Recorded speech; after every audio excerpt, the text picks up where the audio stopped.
Assalamualaikum warahmatullahi wabarakatuh wa maghfiratu. Welcome to SDMES Boys English Medium Primary School, Standard 6, Subject Gujarati, पूरक वाचन, पाठ बे Kasturba. Last time हमको पता है कि हम सप्लीमेंट्री रीडिंग यानी कि पूरक वाचन में फर्स्ट पोएम साद करे छे हमने कंप्लीट कर लिए। So now we will continue with the chapter number 2 Kasturba. Who is Kasturba? Kasturba कौन थे? तो कस्तूरबा हमारे गांधी जी, मोहनदास करमचंद गांधी के, जिनको हम प्यार से गांधी जी बुलाते हैं, उनकी वाइफ का नाम है कस्तूरबा। सो आज उनके बारे में जानेंगे। ગાંધીજીને આપણે બાપુના વહાલસોયા નામથી યાદ કરીએ છીએ, તો કસ્તુરબાનું નામ આવતા આપણા મુખમાંથી અમારા બા એવા ઉદ્ગાર ઉમળકા સાથે निकले છે। गांधी जी का पेट नेम या उनको प्यार से बापू के नाम से बुलाया जाता था, तो कस्तूरबा को अमारा बा ऐसे नाम से वो जाने जाते थे और लोग उनको बहुत पसंद करते थे। गांधी जी महान बनिया तेमा बानो फाड़ो जेवो तेवो न हतो। गांधी जी इतने महान बने, बराबर, आज भी वो पॉलिटिकल सेलिब्रिटीज़ में गिने जाते हैं, बराबर। तो उसके अंदर हमेशा कस्तूरबा ने उनको साथ दिया था। फाड़ो दैट मीन्स के रोल, कुछ रोल होना उनकी लाइफ में। तो गांधी जी की लाइफ में वो इतने आगे पहुँचे, इतनी महान सेलिब्रिटी बने, बराबर, इतना फेम मिला गांधी जी को, तो उसमें कस्तूरबा ने भी अपना रोल निभाया है। कस्तूरबा ने भी उनको साथ दिया था। કસ્તુરબાનો જન્મ પોરબંદરમાં સને 1869માં એપ્રિલ માસમાં થયો હતો। પિતાનું નામ ગોકુલદાસ અને માતાનું નામ વ્રજકુંવર હતું। નાની ઉંમરે ગાંધીજી સાથે એમનું લગ્ન થયેલું। બહુ ઓછા મળેલા, પણ ઘણા જાણકાર, સમજુ ને સુશીલ।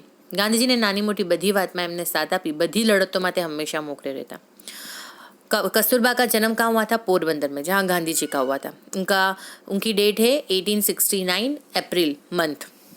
उनके फादर का नाम था गोकुलदास, उनकी मदर का नाम था व्रजकुंवर। बहुत छोटी उम्र में, पहले के ज़माने में तो बहुत छोटी उम्र में शादियां कर दी जाती, तो बहुत छोटी उम्र में गांधी जी के साथ कस्तूरबा की शादी हो गई थी। इतना पढ़े हुए नहीं थे, उन्होंने बहुत पढ़ाई नहीं की थी, बट बहुत इंटेलिजेंट थे।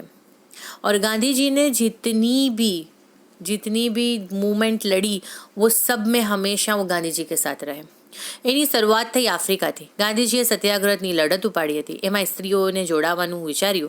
કસ્તુરબાએ પહેલ કરીને આ નાનું સૂનું પગલું નહોતું। अफ्रीका से गांधी जी ने शुरुआत करी थी मूवमेंट की। वहाँ पर भी जो उनके साथ, गांधी जी के साथ जो एक रेसिज्म का जो एक केस हो गया था उनके साथ। रेसिज्म यानी कि काले गोरे, कलर के ऊपर से काले और गोरे के ऊपर से, यानी कि गांधी जी क्या थे भाई, इंडियन थे, तो उनको काले में गिना जाता था और उसकी वजह से बहुत सारी तकलीफ़ें सहन करनी पड़ती थी, तो रेसिज्म बोलते हैं इसको। तो ये रेसिज्म की वजह से गांधी जी ने वहाँ पर भी इंडियंस को आज़ादी दिलाई थी। तो वो टाइम में भी वहाँ पर सोचा गया था कि भाई लेडीज़ पूरी एक लेडीज़ पूरी एक जुड़ जाएंगी हर एक चीज़ में। ये जो लड़त हो रही है, मूवमेंट हो रही है, उसमें लेडीज़ भी जोड़ेंगी। तो उसमें सबसे पहले कस्तूरबा जुड़ी थी। બા જેલમાં તો ગયા, પણ એમણે બીજાના હાથનું રાંધેલું ખાવાની ના પાડી। જો ફળ મળે તો જ ખાવું, નહીં તો ભૂકે દે પડે તો ભલે, એવો પોતાનો નિશ્ચય એમણે સત્તાવાળાઓને જણાવ્યો। वो टाइम में मूवमेंट में ऐसा होता था कि जेल भी जाना पड़ता था। तो ये कस्तूरबा जो थी वो जेल भी गई थी, बट उन्होंने ऐसा बोल दिया था कि मैं दूसरों ने जो बनाया हुआ होगा वो खाना नहीं खाऊंगी, अगर मुझे फ्रूट मिल जाएगा तो वो मैं खा लूँगी। तो उन्होंने ये बात जो वहाँ के जेल में जो हेड थे उनको बताई। જેલ સત્તાવાળા મક્કમ રહ્યા। 1 દિવસ, 2 દિવસ, 3 દિવસ એમ બાના નકોરડા ઉપવાસ શરૂ થઈ ગયા। જેલવાળા ઢીલા પડ્યા અને 5 દિવસના અંતે બાને થોડાક ફળ આપ્યા। और वहाँ के जो हेड थे उन लोगों ने तो पहले शुरुआत में एकदम सोचा कि नहीं, हम तुमको नहीं दे सकते, जो सब कैदी जो खाते हैं वही खाना पड़ेगा। फिर ऐसा हुआ कि कस्तूरबा ने खाना छोड़ दिया। नकोरडा उपवास यानी कुछ भी नहीं खाना, बिल्कुल। 1 दिन हुआ, 2 दिन, 3 दिन। फिर जेल वालों को लगा कि अगर कुछ हो गया तो इसलिए उन्होंने थोड़े फ्रूट दिए 5वें दिन, बट वो फ्रूट जो दिए थे उससे भी पेट पूरा भरे ऐसा था नहीं। फिर भी बाने चला लिया। आ रीते 3 મહિનાનું સખત તાપ કરી બા જ્યારે જેલમાંથી છૂટ્યા ત્યારે હાડ પિંજર જેવા બની ગયા था। 3 महीने तक उनको जेल में रखा गया, 3 महीने तक इसी तरह चला, वो फ्रूट पर ही रहे, और वो भी इतने फ्रूट जो जिससे पेट नहीं भरा जा सकता था। तो जब 3 महीने के बाद वो जेल से बाहर आए तो वो हाड़ पिंजर जैसे हो गए थे, क्योंकि उनको खाना जो था, जो फूड था, वो बराबर नहीं मिल पा रहा था। आवा हता टेकीला અને ધર્મપરાયણ આપણા બા કસ્તુરબા। टेकीला यानी कि जिद्दी, बराबर, और हमेशा सच का साथ देने वाले, और धर्मपरायण, क्योंकि उनका ऐसा मानना था कि किसी और के हाथ से बना, किसी और कोई और कैसा हो कैसा नहीं, उनके हाथ से बना हुआ खाना वो नहीं खाना चाहते थे। इसलिए आफ्रिकाથી દેશમાં આવ્યા પછી ગાંધીજીએ साबरमती नदी ने कांठे सत्याग्रह आश्रम स्थाप्यो। अफ्रीका से जब गांधी जी इंडिया रिटर्न हुए तो उन्होंने साबरमती नदी, बराबर, हमको पता है साबरमती नदी कहाँ पर है, बराबर, अहमदाबाद जो है वो शहर साबरमती नदी के कांठे पर जो है वो स्टैब्लिश्ड हुआ है। तो वहाँ पर सत्याग्रह आश्रम उन्होंने बनाया। आज साबरमती आश्रम नाम ओळखाय छे, पर आज वो आश्रम साबरमती के नाम से जाना जाता है। ते वखते त्यां आश्रमना माणसो सिवाय कोई वस्ती न हती ने मकान पण 2-3। आश्रमथी थोड़ेक दूर एक मकानमा કેટલાક મજૂરો આશ્રમનું કામ કરતા હતા, પણ એક દિવસ ત્યાં ચોર આવ્યા ને મજૂરોને મારી જે કંઈ હાથમાં આવ્યું તે લઈ ભાગી ગયા। આથી મજૂરો ગભરાઈ ગયા અને કામ કરવાની આનાકાની કરવા લાગ્યા। ગાંધીજીએ આશ્રમના લોકોને કામ સંભાળી લેવા સૂચવ્યું। अफ्रीका से जब रिटर्न आए गांधी जी तो उन्होंने साबरमती आश्रम सत्याग्रह आश्रम बनाया, जिसको आज साबरमती आश्रम के नाम से जाना जाता है। वहाँ पर आश्रम में आश्रम के लोगों के सिवा कोई दूसरा नहीं रहता था। 2 मकान भी यानी 2-3 ही थे, और बहुत कम लोग रहते थे। और आश्रम से थोड़े दूर एक दूसरा मकान था, वहाँ पर आश्रम के मजदूर रहते थे। पर एक बार क्या हुआ कि वो आश्रम के थोड़े दूर मकान में जो मजदूर रहते थे वहाँ पर चोरी करने के लिए चोर आए और मजदूरों को बहुत मारा, और जो कुछ मिला वो चुरा कर भाग गए। मजदूर घबरा गए थे, उन्होंने काम करने का ना बोल दिया और वो चले गए। तो गांधी जी ने क्या बोला कि आश्रम में जितने लोग रहते हैं वही वो जो मजदूर लोग जो सब काम करते थे वो काम संभाल लेंगे। बाए बापूजी ना बोलो पाड़ी लीधा। ते डरामणी जग्याए बा गया। बाने शू काम आपू एनी मूंझवण त्याना व्यवस्थापक ने थई। अब गांधी जी ने तो बोला था कि सबको मिलजुल के काम करना है वहाँ का, तो कस्तूरबा ने भी सोचा कि मुझे भी काम करना ही है। तो वो कस्तूरबा तो वहाँ पर गए जहाँ पर वो मजदूर रहते थे और चोरी हुई थी और मजदूर भाग गए थे, और वहाँ पर जाके बोला कि काम दो। अब वहाँ का जो मैनेजर था उसने बोला अब इनको क्या काम दूँ। बाए कहूँ केम काम नहीं बताता, गायों माटे गवार नहीं भरड़वाना, क्यों काम नहीं बताते।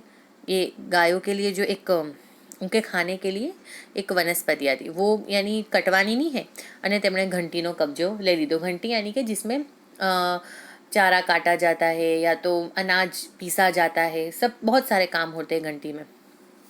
नानकड़ा नाजुक माथाना बाने डरता जोईने सहुने भारे उत्साह આવ્યો અને આખું વાતાવરણ ખીલી ઉઠ્યું।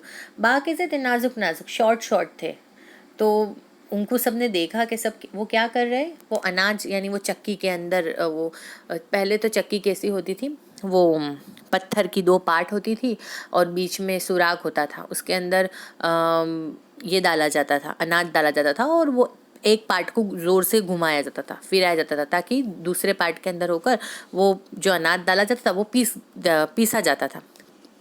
तो इसी तरह वो पीसने बैठ गए थे। तो सबने उनको देखा कि इतने नाजुक है और ये इतना भारी काम कर रहे हैं घंटी का, तो सबको बहुत यानी एक सबको काम करने का एक उत्साह आ गया कि हम भी काम करेंगे। बापूजी सेवाग्राम हता ने बा मरोली गया हता। ત્યાંથી તે આવવાના હતા। જે ગાડીમાં તે આવવાના હતા તે સવારની ગાડીમાં બા આવી શક્યા નહીં। એ તાપતી વેલી ગાડી સુરતથી આવતી હતી। બા સવારે ના આવ્યા એટલે એમને મળવા માટે ખાસ રોકાઈ રહેલી એક બહેને બાપુજીને સાંજે પૂછ્યું, બા અત્યારની ગાડીએ તો આવશે ને? સાંજની ગાડી મુંબઈ થઈને આવતી હતી અને એ રસ્તે આવતા વધુ પૈસા ખર્ચવા પડે એવું હતું। પેલી બહેનનો સવાલ સાંભળતા બાપુજીએ કહ્યું, જો બા પૈસાદારોના બા હશે તો અત્યારે આવશે ને ગરીબોના બા હશે તો તાપતી વેલીમાં સવારે આવશે। અને ખરેખર બા બીજે દિવસે સવારે જ આવ્યા ને સૌને લાગ્યું કે બા સચ્ચો સચ ગરીબોના ને લોકોના બા છે। बापूजी सेवाग्राम में थे, जगह का नाम है, और बा मरोली गए थे और बा को वहाँ से आना था। अब बा को जो गाड़ी में आना था वो गाड़ी में कस्तूरबा नहीं आ सके। अब ताप्ती वेली गाड़ी, वो जो गाड़ी में आने वाले थे वो ताप्ती वेली गाड़ी सूरत से आती थी, तो बा सुबह में नहीं आए। तो उनके लिए बहुत सारी जिस तरह से एक फ़ैन फॉलोवर्स होते हैं ना, तो कस्तूरबा के भी फ़ैन फॉलोवर्स थे। उसमें एक लेडी थे, उन्होंने पूछा बापूजी को कि भाई बा अभी की गाड़ी में तो आ जाएंगे ना। अब सुबह की मॉर्निंग की गाड़ी थी वो ताप्ती वैली, वो सूरत होकर आती थी, और शाम की जो गाड़ी थी वो बॉम्बे होकर आती थी।